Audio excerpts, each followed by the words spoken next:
अस्सलाम वालेकुम। आज का जो हमारा टॉपिक है वो एरेज के बारे में है। इसमें ये इम्पोर्टेंट चीज़ें हैं जो कि मुख्तलिफ वेरिएबल्स को स्टोर करने में और बाद में उनको प्रोसेस करने के लिए इस्तेमाल होते हैं। इसमें पॉइंटर्स होंगे, फिर एरेज हैं और ये वो सारी चीज़ें जो हम करेंगे। आज मैं आपको एरेज के बारे में बता रहा हूँ। In C++, an array is a variable that can store multiple values for the same type. इससे पहले हम आपको याद होगा कि जब भी C++ में हम कोई कोड लिखते थे तो उसमें हम प्रोग्राम के स्टार्ट में ही, कोड के स्टार्ट में ही कुछ इंटीजर्स को हम डिफाइन करवाते थे और फिर बाद में हम उनको वैल्यू असाइन करते थे। तो हमने जितने इंटीजर्स उस कोड के अंदर यूज़ करने होते थे, हम हर इंटीजर जो है वो सेपरेट सेपरेट हम उसको डिक्लेयर करते थे और उसके बाद फिर उसकी हम वैल्यू असाइन करते थे। फ़र्ज़ करें आपने अगर दो वेरिएबल्स को ऐड करना है, तो आपने एक पहले इंटीजर ए को डिफ़ाइन करना है, उसको वैल्यू प्रोवाइड करना है, इंटीजर बी को डिफ़ाइन करना है, उसको वैल्यू प्रोवाइड करनी है। फिर आपने सम को भी ऑल स्टार्ट में डिफ़ाइन करना है और बाद में आपने बताना है कि sum is equal to A plus B. ठीक है? तो इस तरह ये 3 वेरिएबल्स आप यूज़ कर रहे होते थे, तो इन 3 वेरिएबल्स को आपने कोड के स्टार्ट में पहले डिफ़ाइन करना होता था। अब इसमें ये है जो एरेज़ का डिफ़रेंस है इनके साथ, वो ये होता है कि आपने अगर मल्टीपल वैल्यू स्टोर करनी है, तो क्या आप फ़र्ज़ करें बहुत ज़्यादा वैल्यूज़ हैं आपके पास, तो क्या आप उतने ही कैरेक्टर्स डिफ़ाइन करते रहेंगे, उतने ही कैरेक्टर्स आपको डिक्लेयर करने पड़ेंगे। अगर करेंगे तो ये बहुत हेक्टिक जॉब हो जाएगी और इतनी हेक्टिक जॉब ज़ाहिर है एक कंप्यूटर प्रोग्रामिंग में तो आपको बहुत फिर टाइम टेकिंग हो जाएगा। तो उसके लिए फिर ये एरेज़ हैं जो हमें हेल्प करती हैं कि आप एक एरे एक सिंगल टाइम डिफ़ाइन करें और उसके बाद आप उसके अंदर मल्टीपल वैल्यूज़ जो है वो असाइन कर सकते हैं। फर्ज़ करें यहाँ पे कि suppose a class has 27 students and we need to store the grades of all of them. 27 students और आपने सबके ग्रेड्स अगर असाइन करने, इसका मतलब ये है कि एक अगर आप सिंपल कोड लिखते हैं तो उसमें आपको 27 सेपरेट कैरेक्टर्स डिफाइन करने पड़ेंगे, 27 सेपरेट वेरिएबल्स आपको डिफाइन करने पड़ेंगे। ठीक है जी। Instead of creating 27 separate variables, we can simply create an array. आपने सिंपल एक array जो है वो आपने डिफाइन कर देनी है। वो array क्या होगी? ग्रेड और उसके बाद 27 इस बेसिकली ये एक ऐसी array है जिसका नाम हमने रखा ग्रेड और उसके हमने 27 जो है वो कैरेक्टर्स डिफाइन कर दिए कि इसमें आप 27 डाटा पॉइंट्स जो है वो आप इसमें सेव कर सकते हो। अच्छा, इसमें ये इसकी टाइप होती है, ये इसके बारे में आपको बाद में बताऊंगा कि टाइप इसमें करैक्टर भी हो सकता है, इसमें इंटीजर्स भी हो सकते हैं, इसमें ये एक पॉइंटर की फॉर्म में डबल, तो आप वो भी कर सकते हैं। तो ये आप बाद में जो है वो कर सकते हैं। तो ग्रेड इज एन अरे that can hold a maximum 27 elements of double type. Double उसकी टाइप है बेसिकली। ये पॉइंटर में पॉइंटर जब डिफाइन करूंगा तो फिर आपको समझ आ जाएगी कि ये इसका क्या मतलब है। अच्छा, इन C++ the size and type can not be change after it's declaration. एक दफ़ा आपने कोड लिख दिया, उनको डिफाइन कर दिया, उसकी टाइप भी चेंज नहीं कर सकते और उसका साइज भी चेंज नहीं कर सकते। आपको कोड को फिर दोबारा से वो करना पड़ेगा, रीराइट करना पड़ेगा या आपको मॉडिफाई करना पड़ेगा, तब आप उसकी आउटपुट पे उससे ज़्यादा या कम जो है वो फिर साइज जो है उसका कर सकते हैं। ठीक है जी। अब है जी, आप इसको डिक्लेयर कैसे कर सकते हैं। अब यहाँ पे डिक्लेरेशन के लिए ज़ाहिर आपने पहले डाटा टाइप लिखनी है। ये आपको पहले बताना पड़ेगा, वो इंटीजर है, वो कोई कैरेक्टर है, वो कोई और टाइप है। और उसके बाद आपने उस एरे का कोई नाम लिखना है। जैसे हमने ऊपर की एग्जांपल में ग्रेड्स लिखा, आप यहाँ पे स्टूडेंट्स नेम रख सकते हैं, आप यहाँ पे सिंपल ARR लिख दें, आप कुछ भी कर सकते हैं। और उसके बाद आपने ये ब्रैकेट्स के अंदर आपने उसका साइज जो है वो लिख देना। फर्ज करें इंटीजर x6। अब इंटीजर क्या है? डाटा टाइप है कि आपने उसमें इंटीजर्स पुट करने हैं। एक्स क्या है? एरे का नेम है। और 6 क्या है? तादाद है कि आपकी ये जो एरे है इसमें आपके पास 6 डाटा पॉइंट्स हैं या 6 इंटीजर्स जो हैं वो आप इसमें एंटर कर सकते हो, सेव कर सकते हो।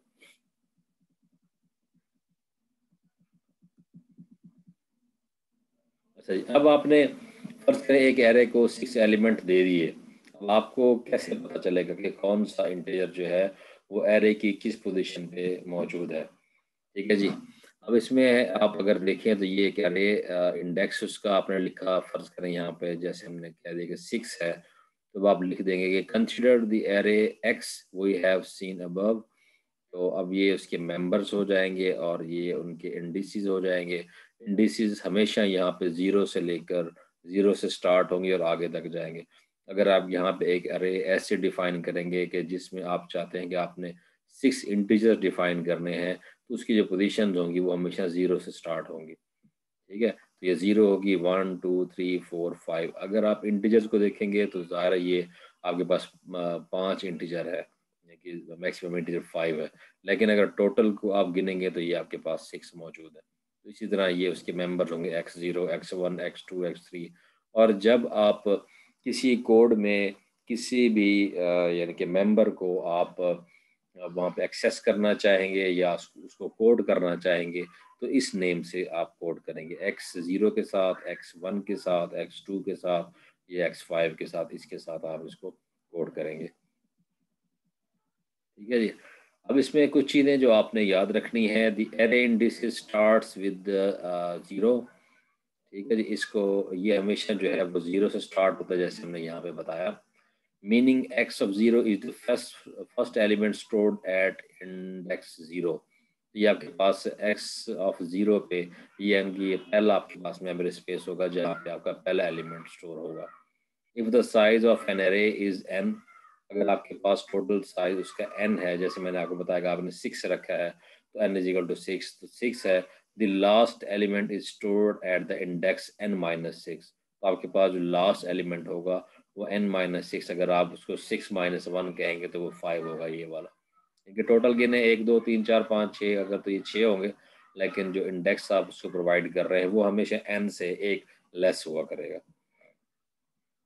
Elements of an array have conjunctive addresses. अब उनके अगर एड्रेसेस भी अगर देखे जाएं, यानी कि अगर आपके पास हार्ड डिस्क की मेमोरी जिसको वो ऑक्यूपाई कर रहे हैं, तो उस पर ज़्यादा एड्रेसेस मौजूद होते हैं। एक एरे में जो आपके पास एलिमेंट्स होंगे वो हमेशा कंजेक्टिव एड्रेसेस के ऊपर स्टोर होंगे। फर्ज करें the starting address of x of 0 is 2120D। अगर आपके पास पहला जो एलिमेंट है उसका एड्रेस ये है, तो उससे नेक्स्ट जो है एक्स ऑफ 1 उसका एड्रेस क्या होगा, 2124D, और उससे अगले का होगा 2128D। अब आप ये देखें हर एक में ये 20 था, ये 24 हो गया और ये 28 हो गया। हर एक में 4 का डिफरेंस जो है वो आ रहा है, इसका मतलब ये कंजेक्टिव एड्रेसेस है।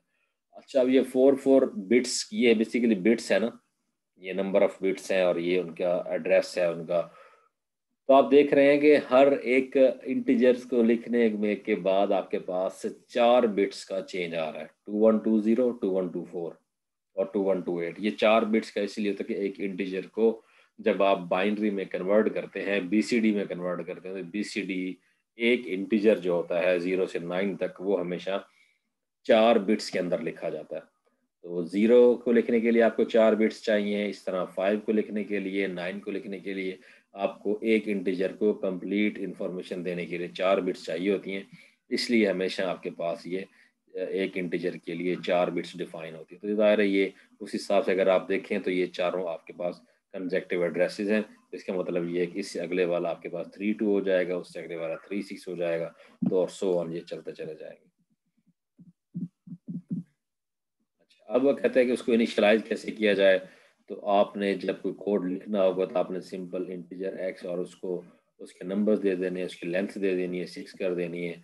और उसके बाद अब अगर आप चाहें तो यहाँ पे ही आपने अगर कांस्टेंट वैल्यू असाइन करनी है, तो 19 10 8 17 9 और 15 ये आपने 6 इंटीजर्स जो है वो यहाँ पे असाइन कर दिए हुए हैं। जब आपने ये 6 इंटीजर्स असाइन कर दिए हुए हैं, तो अभी x of 0, x of 1, x of 2, x of 3, x of 4, x of 5 आपने तमाम को वैल्यूज जो है वो असाइन कर दी हैं। और वो डाटा में आपके पास ये इस तरह से इनकी वैल्यूज जाके जो है वो स्टोर हो जाएंगी। ठीक है जी। और उसके बाद एक और मेथड ऐसा है कि जिसमें आपने ये डिफाइन नहीं करना, जैसे ये ब्रैकेट में यहाँ पे 6 लिख दिया, तो यहाँ पे आपको असाइन करने की जरूरत नहीं है कि आपकी ये एरे कितनी लेंथी है। आप ना करें, सिर्फ ब्रैकेट्स को एम्प्टी रहने दें, इन ब्रेसेस को एम्प्टी रहने दें। जैसे ये एम्प्टी रहेंगी, उसके बाद आपने अगर कांस्टेंट वैल्यूज लिखनी है तो आप उनको डिफाइन कर दें। जब आप प्रोग्राम को कंपाइल करेंगे तो जितने आपने यहाँ पे इंटीजर्स लिखे होंगे, जितनी वैल्यूज यहाँ लिखी होंगी, हालांकि आपने यहाँ पे कोई एरे को कोई साइज नहीं बताया, लेकिन कंपाइलर क्या करेगा, यहाँ पे दिए हुए नंबर्स को काउंट करेगा और उसी हिसाब से इस एरे के लिए एक साइज जो है वो खुद से कंसिडर कर लेगा, ऑटोमेटिकली इसको कैलकुलेट कर लेगा। फर्ज करें यहाँ पे 1 2 3 4 5 6 है, तो ये इसको x6 ही कंसिडर करेगा, हालांकि आपने उसको कोई वैल्यू नहीं दी, लेकिन यहाँ पे वो इतना वाइज होता है कंपाइलर के, वो ऑटोमेटिकली खुद से वैल्यू उसको कंसिडर कर लेता है। ठीक है जी। If in C plus plus if an array has a size n, अगर उसका साइज n है, अब n कुछ भी हो सकता है ना, 2 भी हो सकता है, 4 6 8 15 100 कुछ भी हो सकता है। We can store up to n numbers of element in the array, तो आप जितना साइज होता है ना उतने नंबर तक आप उसके अंदर एलिमेंट्स जो है वो स्टोर कर सकते हैं। However what will happen if we store less than n numbers in the element. अब फर्ज करें आपने यहाँ पे इस एग्जांपल में देखिए कि एक एरे डिफाइन की, जिसमें आपने 6 इंटीजर्स जो है वो आपने ऐड करने हैं, 6 एलिमेंट्स ऐड करने हैं, लेकिन यहाँ पे आपने आगे देखा तो आपने सिर्फ 3 एलिमेंट्स को डिफाइन किया हुआ है, बाकी आगे वाले आपके पास जो 3 स्पेसेस होंगी उनका क्या होगा। जब आप उसको कंपाइल करेंगे कोड को, कंपाइलर इसको कंपाइल करेगा और वो देखेगा कि एक ऐसा अरे डिफाइन किया हुआ है कि जिसमें 6 एलिमेंट्स स्टोर हो सकते हैं, तो वो 6 स्पेसेस क्रिएट करेगा। उनमें से 3 स्पेसेस पे आपके पास 19 10 और 8 वैल्यूज असाइन कर दी जाएंगी। जो बाकी 3 बचेंगी उनको ज़ाहिर हमने यहाँ पे कोई वैल्यू डिफाइन नहीं की, स्टेटमेंट को क्लोज कर दिया हुआ है, तो वो क्या करेगा, सिंपली उनको रिप्लेस कर देगा 0 के साथ। ये देखिए 19 10 और 8 3 इसके साथ आ गई, और बाकी जो 3 बचे उनको वो ऑटोमेटिकली क्या करेगा, इन 0 के साथ रिप्लेस कर देगा। ठीक है जी, ये कंपाइलर का खुद से कर लेता होता है। तो अगर आप नहीं भी करेंगे उनको खुद से डिफाइन, तो आप घबराने की जरूरत नहीं है, बल्कि कंपाइलर जो है वो खुद से उनको 0 वैल्यू जो है वो साइन कर देता होता है। अच्छा, अब कहता है कि इंसर्ट आप कैसे कर सकते हैं और प्रिंट एलिमेंट अरे कैसे कर सकते हैं। तो ये देखें यहाँ पे आप एक इंटीजर और मार्क 5, आपने 5 बेसिकली एलिमेंट्स का एक एरे डिफाइन किया, और उसके बाद ये 5 एलिमेंट डिफाइन कर, इस तरह आप उसको डिफाइन भी कर सकते हैं। इवन अगर आप चाहते हैं कि आप कोई वैल्यू चेंज करना चाहते हैं, तो आप मार्क 3 आप उसका एड्रेस दें। ये कौन सा, ये 4th एलिमेंट है बेसिकली 3, क्योंकि हमेशा ये n-1 होता है ना एड्रेस जो भी होता है। तो आइए आपने याद रखना है कि अगर आपने 4th एलिमेंट चेंज करना है और उसको वैल्यू 9 असाइन करनी है, यहाँ पे अगर आप देखें तो क्या है, 1 2 3 4 एलिमेंट आपका 17 है, इसको आपने 9 वैल्यू असाइन करनी है, तो आपको यहाँ पे उसका एड्रेस देना पड़ेगा जो कि उससे एक लेस है। 4 - 1 करना है, वो 3 होगा, तो बेसिकली उसका एड्रेस ये है, यहाँ पे 3 लिखना होगा, वैल्यू 9 असाइन कर देंगे। जब वैल्यू 9 असाइन कर देंगे तो ऑलरेडी जो डिफाइंड वैल्यू है ये उससे रिप्लेस हो जाएगी। जब आप चाहते हैं जी इनपुट से आप जो आपका यूज़र है उससे आप इनपुट लें, ठीक है, और जो वैल्यू है उसको थर्ड पोजीशन में स्टोर करें। अब थर्ड पोजीशन है तो आपने 3 - 1 करना है, इसका मतलब ये है कि आपने जो एरे है उसकी जो 2 पोजीशन वाली है, जो 2 इंडेक्स है उसके ऊपर आपने चेंजिंग करनी है। तो मार्क 2 और यहाँ पे सी इन कर दें, और यहाँ पे सी इन मार्क 2 करेंगे तो आप जो वैल्यू असाइन करेंगे ये उस वैल्यू को लेगा और ऊपर यहाँ पे उसको स्टोर कर देगा। अब उसके बाद नेक्स्ट अगर they take input from the user insert at ith position. अब ith पोजीशन कौन सी है, फर्स्ट करें हमने आई उसका एक जो मार्क है हमने यहाँ पे आई लिखा था। अब आई कितनी पोजीशन है, फर्स्ट करें 5 पोजीशन है, तो ये i-1 लिखेगा, तो आपको ये जो फाइनल पोजीशन है वहाँ पे ये पोजीशन प्रोवाइड कर देगा। वहाँ पे आपने जो वैल्यू असाइन करनी होगी उस वैल्यू को वहाँ पे वो स्टोर कर देगा। जब प्रिंट करना होगा तो सिंपल आपने सी आउट लिखना है और उसका एड्रेस दे देना है कि कौन से एलिमेंट को आप इस एरे के अंदर मौजूद कौन से एलिमेंट्स को आप प्रिंट करना चाहते हो, तो ये उसको प्रिंट करके दे देगा। ठीक है जी, अगर आयत को करना है तो i-1, तो इसको सी आउट कर देंगे तो ये इसको प्रिंट कर देगा। ये इसकी एग्जांपल है, तो आप ये एग्जांपल्स करके देखें तो आपको इसमें समझ आएगी। आपने जैसे यहाँ से कोड स्टार्ट किया तो इंटीजर नंबर डिफाइन किया आपने, अब आपने यहाँ पे जो एरे का नाम रखा है वो क्या रखा है, नंबर्स। कितने नंबर्स, 5। ठीक है जी, ये आप 1 2 3 4 5, आपने ये 5 नंबर्स डिफाइन कर दिए यहाँ पे। और उसके बाद आपने सी आउट कहा कि अब आपने इन नंबर्स को सी आउट करवाना है, द नंबर्स आर, ये स्टेटमेंट एज इट इज़ आ जाएगी। उसके बाद आपने फॉर लूप लगाना है, क्योंकि आपने ये नंबर बारी बारी दिखाने हैं, इसलिए उसने यहाँ पे फॉर लूप लगाया। उसके बाद कांस्टेंट इंटीजर। अच्छा, अब इसमें ना यहाँ पे उसने इस कोड के अंदर दो चीज़ें लिखी हैं। एक यहाँ पे फॉर लूप लगाया है और दूसरा उसने यहाँ पे फॉर लूप लगाया है। तो ये आपने जब ट्राई करना है तो एक लूप के साथ करना है, या आप ये लूप यूज कर सकते हैं या आप इस लूप को ट्राई करें। दोनों में से कोई एक लूप ट्राई करें, क्योंकि उसने फॉर लगाया है दोनों जगह पे, एक डिफरेंट तरीके से लगाया है। ठीक है, डिफरेंट तरीके से लगा के आपको बताने की कोशिश की है कि इस तरीके से, इस फॉर लूप के जरिए से भी आप वो पांचों नंबर प्रिंट कर सकते हैं, और इस फॉर लूप से भी आप ये पांचों नंबर जो है वो प्रिंट कर सकते हैं। तो आप इन दोनों में से कोई एक लगाइएगा। अच्छा, उससे आपके पास ये जो है आउटपुट वो आ जाएगी। ठीक है जी। अच्छा, अब क्यों लगाया हमने दो उसमें फॉर लूप क्यों लगाए? अच्छा, उसकी वजह ये है जो दूसरे वाला फॉर लूप है, ये वाला for loop integer I is equal to 0 से स्टार्ट करना है और उस वक्त चलते रहना जब आई इज लेस देन 5 हो, और हर एक में आपने प्लस प्लस आई कर देना, यानी कि आई की वैल्यू में एक में इजाफा कर देना। अगर इनिशियल आई 0 होगा तो पहले उसका आ जाएगा, फिर एक एडिशन होगी तो आई इज इक्वल टू 1 का आ जाएगा, आई इज इक्वल टू 2, इस तरह आई इज इक्वल टू 5 तक आपके पास ये जितनी वैल्यूज आपने असाइन की होगी वो आ जाएगी। इससे पहले वाले में आपने देखा होगा, आपने कुछ स्टेटमेंट इसकी लिखी, कांस्टेंट इंटीजर एंड एन। ये बेसिकली यहाँ पे आप एंड यूज करते हैं, ये बेसिकली क्या करता है, एड्रेस को शो करता है, एंड एन। ठीक है, तो ये उस इंटीजर के एड्रेस को शो करेगा, और यहाँ पे आपने नंबर्स लिख दिया कि कितने नंबर। कांस्टेंट इसलिए कि फॉर लूप जो है आपने यहाँ पे जो वैल्यूज असाइन कर दी हैं, ये जब उनको कलेक्ट करेगा तो ये ना हो कि बाई एक्सीडेंट किसी वजह से, किसी एरर की वजह से ये वैल्यूज चेंज भी हो सकती हैं। कांस्टेंट इसलिए कर दिया कि वो इन वैल्यूज को एज इट इज उठाएगा और as it is show show कर देगा उसके अंदर। वो कोई वो नहीं होगा कि वैल्यूज चेंज होने का ऑप्शन नहीं होगा। अब क्या फर्क था दोनों का? In our range based loop, we have used the code constant integer and n instead of integer n as the range declaration। जब आपने डिक्लेयर किया ना, डिक्लेरेशन में सिर्फ इंटीजर n की बजाय आपने क्या कर दिया, कांस्टेंट इंटीजर, और n की बजाय आपने एंड n लिख दिया। अब उसका क्या फायदा है कि सिर्फ जब आप इंटीजर n यूज करेंगे डिक्लेयर करने के लिए, तो ये क्या करेगा, simply copies the array elements to the variable n during each iteration. ठीक है, तो वो क्या करेगा कि वो जो एलिमेंट्स होगा वो वेरिएबल n हर एक का उसके अंदर कॉपी वहां से करके तो आपको प्रोवाइड करता चला जाएगा। अब उसमें जो वैल्यू होगी बेसिकली यानी कि उसने वही उठाने, this is not memory efficient. और जबकि दूसरी तरफ आप एंड एन लिखेंगे, however uses the memory addresses of the array element to access their data.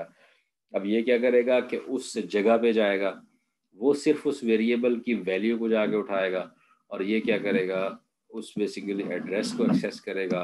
और जब एड्रेस को एक्सेस करेगा तो बजाय ये देखने के कि कोई कांस्टेंट वैल्यू है कुछ भी, वहाँ पे जो वैल्यू होगी, जो डाटा होगा, वो बेसिकली क्या करेगा, वो उसको कॉपी कर देगा। ठीक है जी। तो इस हिसाब से वो कहते हैं कि ये तरीका कार एफिशिएंट होता है, और दूसरा इसमें गलती के चांसेस कम होते हैं, इसलिए आप इसको यूज करें। ये एक और एग्जांपल दी उसने, तो आप ये एग्जांपल जो है उसको करें, ट्राई करें कि आप खुद से कैसे उसमें डाटा भेज सकते हैं, और फिर डाटा को कैसे एक्सेस कर सकते हैं, डाटा कैसे आउटपुट पे ले सकते हैं, तो ये करें। और उसके बाद आपने मुझे इसकी आउटपुट देनी है। ठीक है जी।